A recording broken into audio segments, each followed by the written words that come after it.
News at 4. I'm Rachel. David White coming to you live from Uyo, the capital city of Akwa Ibom State. Let's take a look at the headlines. President Buhari receives assets declaration form from CCV. Court dismisses suit challenging Tinubu's age citizenship. Plus, Elon Musk firm set to test implant on human brains. We'll bring you details of the stories and more in a moment.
First in the news this afternoon is Nigeria's leader, President Muhammadu Buhari, who has received copies of his asset declaration from the State House in Abuja today. Buhari received the form from a delegation of the Code of Conduct Bureau led by its chairman, Professor Isa Mohammed, who arrived at the Aso Rock Villa today. This is in compliance with the provision of the 1999 Constitution, which mandates all public officers to declare their assets and liabilities on the assumption of office at the end of their tenure. Declarants are required by law to state their asset and liability, including that of their spouses who is not a public officer and children under 18 years of age, and submit them to the Bureau within 30 days of the receipt of the forms. Meanwhile, the President-elect Bola Ahmed Tinubu, the Vice President-elect Kashim Shettima, and 28 incoming governors and their cabinet members, as well as the State Assembly members, are also expected to submit their asset forms to the CCB. Meanwhile, President Muhammadu Buhari has insisted that he is leaving a legacy and of a free, fair and credible election in the country. Speaking at the launching of the biographies of the mother of Emir of Kano and Emir of Bichi, Mariam Ado Bayero, the president maintained that the election that led to the emergence of Bola Tinubu as the president-elect was free and fair. Buhari, who was represented by his chief of staff, Ibrahim Gambari, noted that he is finishing his 8-year term in office strong and well, leaving behind many legacies and includes the foundation of a free and fair election that has produced the president-elect Bola Ahmed Tinubu. The president added that the late Mariam Ado Bayero's name deserves to be mentioned in the World Guinness Book of Record due to her unique qualities. Away from that, the Commonwealth Group has said that the Vice President, Yemi Osinbajo, is expected to lead a team of experts in observing the general elections in Sierra Leone on June 24th. According to a statement published on its website, the Commonwealth Secretary General Patricia Scotland confirmed that Osinbajo had accepted her request to chair the Commonwealth Observer Group, COG. She expressed gratitude to Osinbajo for agreeing to undertake the important area of the work in deepening democracy across the Commonwealth. Reports say the Secretary General is said to have constituted the Observer Group upon invitation from the Electoral Commission from Sierra Leone. In a separate development, the federal government has officially released the white paper report of visitation panels to 42 higher institutions. Recall that the release of the white paper report was one of the demands laid down by the Academic Staff Union of Universities (ASU) during the union strike in 2022. Part of the visitation panel's term of references was to review the performance of each institution assigned in the area of governance, academic standards, quality assurance, management of finances, relationships between the management and the staff, as well as the structures of schools' infrastructure and instructional materials. The visitation panel were also asked to look into the financial management of the institutions, compliance to procurement laws, and investigate the application of funds, particularly the special grant and loans made for specific projects, among others. However, the government reportedly failed to release the report the outgoing Minister of Education, Adamu, yesterday presented to the public. The white paper report of 42 higher institutions, noting that the effective running of the institutions depend on the recommendations contained in the document. On infrastructure, the Minister of State's Ministry of Budget and National Planning, Prince Claim Agba, has credited the outgoing government of President Buhari for improving the nation's budget and infrastructural development. Speaking at his end-of-tenure press conference in Abuja, Agba stated that the Buhari administration recorded milestones in the budget cycle, infrastructure, and healthcare delivery. He said that beginning with the 2020 budget, the government was able to establish the stable, predictable January to December budget cycle, which was sustained for 4 consecutive years. The Minister of Budget and Planning also stressed the need for integrated rural development, which he said was key to solving urban area problems, explaining that provision of opportunities in the rural areas would stem the tide of rural-urban migrations that had the potential of creating slums in the urban area. On judicial matters, a court sitting in Abuja has dismissed a suit filed by 3 individuals seeking to stop the inauguration of President-elect Bola Ahmed Tinubu and his vice Kashim Shettima over age falsification and citizenship status in the document Tinubu submitted to the Independent National Electoral Commission. Justice James Omotosho in a ruling today held that the suit by the trio of praised Ileomona Isaiah, Paul Isaac Audu, and Anongu Moses was frivolous and abuses of the court process. Justice Omotosho held that the plaintiffs lacked the legal standing to file the suit, adding that the court could not exercise jurisdiction to hear it because it relates to a presidential election. On security, the Nigerian police have deployed personnel to protect the presidential villa, provide security at and around the Eagle Square in Abuja, and man all Nigerian borders, seaports, and airports ahead of the May 29th inauguration of the President-elect Bola Tinubu. The Force Public Relations Officer Olumuyiwa Adejobi discloses in a statement saying operatives would equally be deployed to man the entry and exit point of the capital city and other critical government installations. Adejobi said personnel for the inauguration were drawn from special forces, which include the police mobile force, counter-terrorism unit, special protection unit, anti-bomb squad, FIB intelligence response team, and special tactical squad, among others. Also deployed by the police are helicopters and drones for aerial surveillance in Abuja and its environs, as well as water cannons and armored personnel carriers. Meanwhile, the Managing Director, Niger Delta Development Commission, NDDC, Samuel Obuku, has promised to strengthen the agency's relationship with the Nigerian Army to ensure sustainable peace in the oil-rich region. He stated that the peace currently enjoyed across the Niger Delta was as a result of the efforts of the Army and other security agencies that worked tirelessly during the restive days in the region. The NDDC boss, who spoke during a courtesy visit by the new commanding officer, 29 Battalion Port Harcourt, Alihu Manga, said the interventionist agency would continue to provide the needed support to ensure smooth operations by security agencies in the Niger Delta. In education, the Joint Admissions and Matriculations Board (JAMB) has commissioned a 1,000 seating capacity mega computer-based test CBT center in Kaduna. The center is said to be the largest in West Africa, has 4 units each of 250 sitters with the capacity to conduct the unified tertiary matriculation examination for 4,000 candidates per day. While inaugurating the 1.19 billion naira CBT center, the Kaduna State Governor Nasser El-Rufai and the Minister of Education Adamu held the JAMB Registrar Ishaq Oloyede for his prudent management of resources.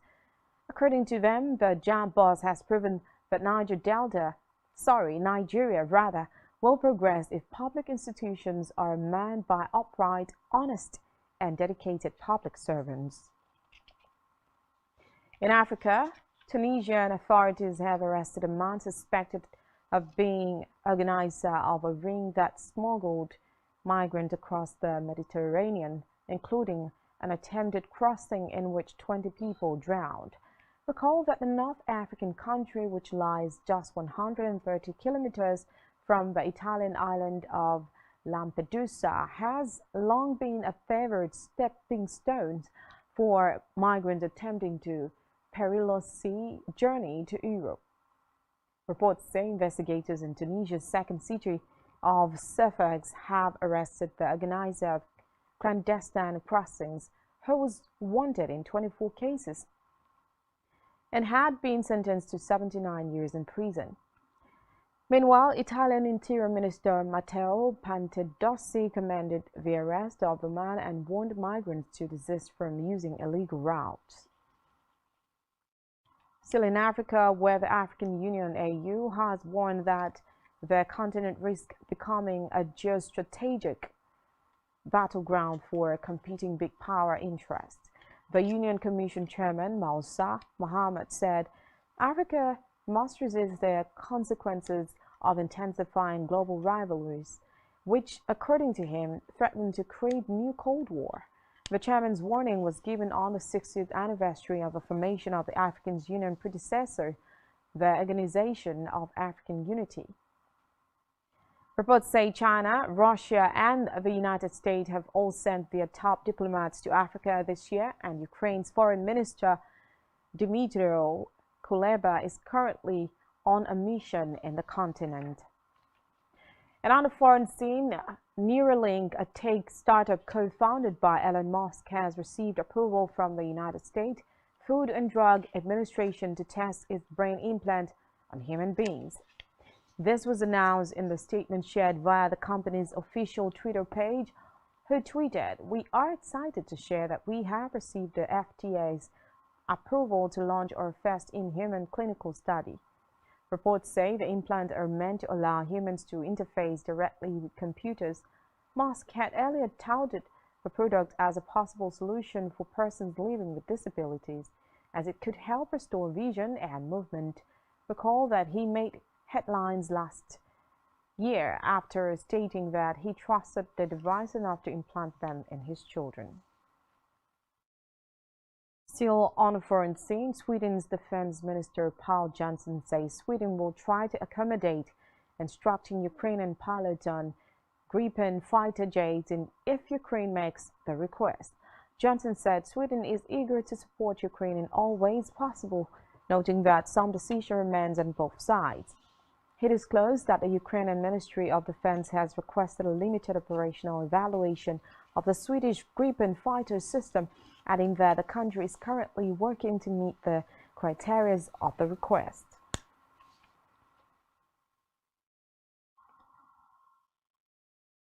And still to come in the news, Arsenal unveils new home kit for 2023 season. Do stay with us.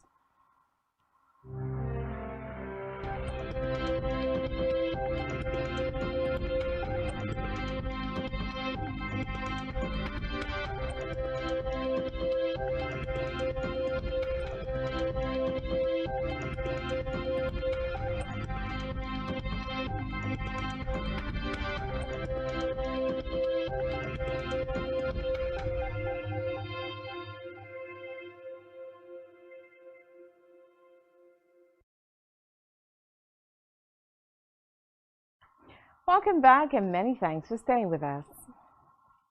In business, the Manufacturers Association of Nigeria says the value of unsold goods held by Nigerian producers has increased by 22% to 470 billion naira at the end of 2023.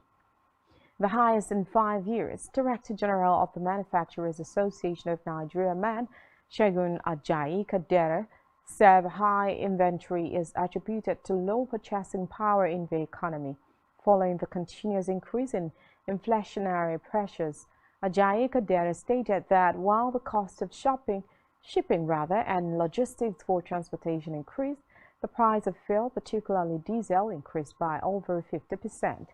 According to reports, despite an increase in interest rate of more than 700 basis points, Nigeria's inflation rate has grown steadily over the past 9 months, reaching 22.2% in April.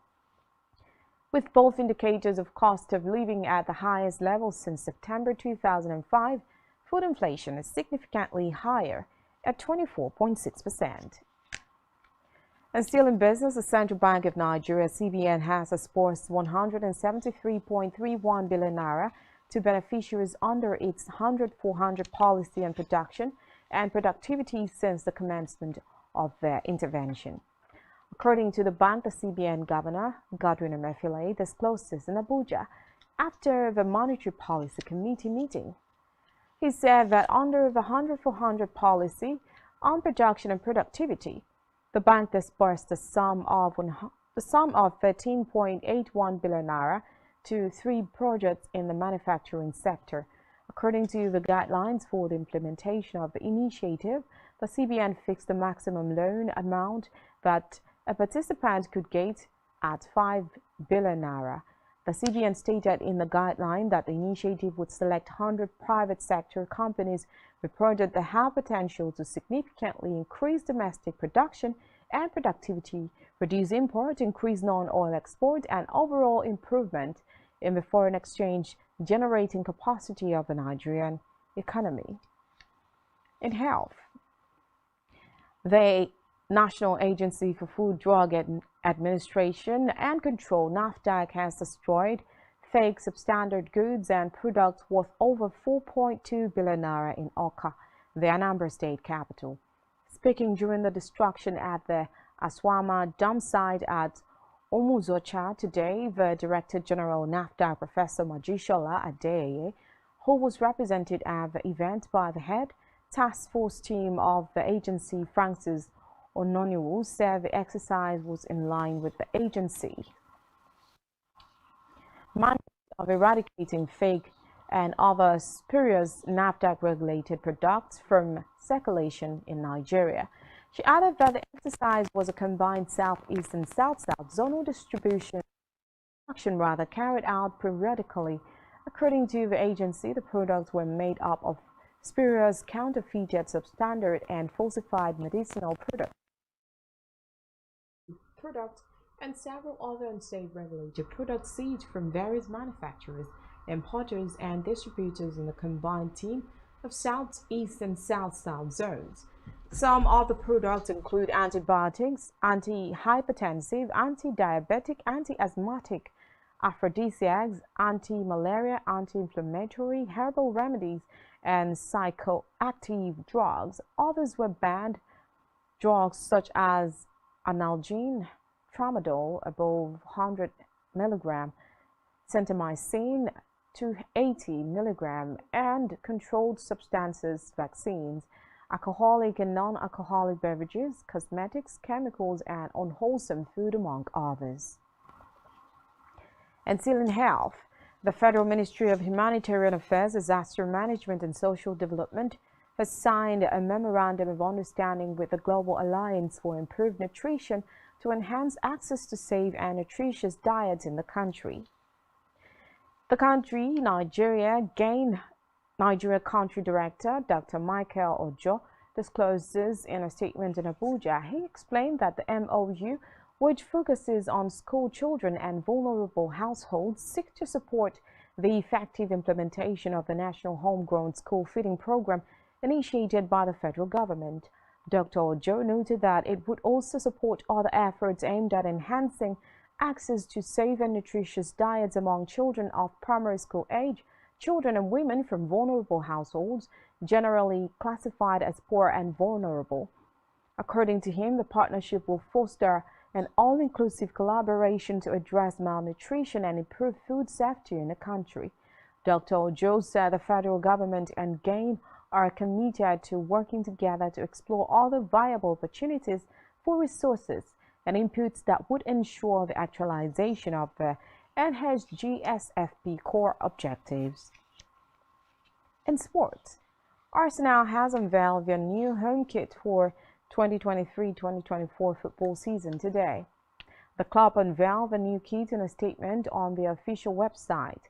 The statement read that they were delighted to introduce a new Adidas home kit for the 2023-2024 season and that it celebrates the joy and pride of moving forward together. The new home kit draws inspiration from the 2003-2004 Premier League title-winning Invincibles. Some other club stars like Bukayo Saka, William Saliba, and Gabriel Martinelli were on hand to model the new home kit. Meanwhile, Arsenal women's team will wear the new home kit for the first time on Saturday in their game against Aston Villa at Meadow Park, while the men's team will don it in their final game of the season against Wolver champion Wanderers at Emirates Stadium on Sunday. Still in sport, Brazil will be welcoming goalkeeper Coa Santos back for their crucial clash against the Flying Eagles of Nigeria. The Flamengo shot stopper missed Brazil's opening two games against Italy and the Dominican Republic as a result of suspension. Coa is now available for selection against after serving a two-game suspension. Brazil have conceded 3 goals in 2 games in his absence. The young Selecao will take on Nigeria in the final group game at the Estadio Único Diego Maradona in La Plata on Saturday. On the entertainment news, Nollywood actress and politician Tonto Dike has opened up about her personal battle with a heart condition. Taken to her Instagram account, the actress revealed her intention to prioritize her well-being, particularly for the sake of her son. Tonto expressed that her birthday gift to herself involves embarking on a journey towards longevity by becoming a member of a gym. She disclosed her struggle with a bad heart, emphasizing that this was not a pleasant circumstance. Still on entertainment, Nigerian singer Adekunle Gold has released 3 new singles as he continues his fine form.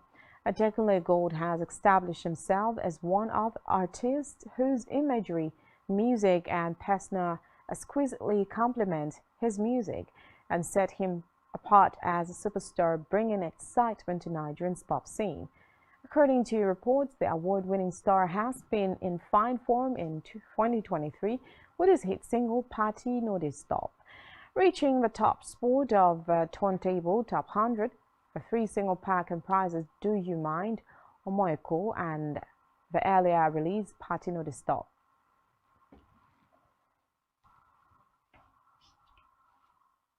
And that's all we have for you at this time. Do ensure to follow us on social media and subscribe to our YouTube channel, all of which you can find on our website, spectrumtv.ng.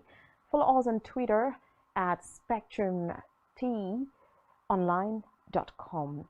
Sorry, spectrumtonline. That's our Twitter handle. My name is Rachel David White. You have been watching Spectrum News at 4. Good afternoon.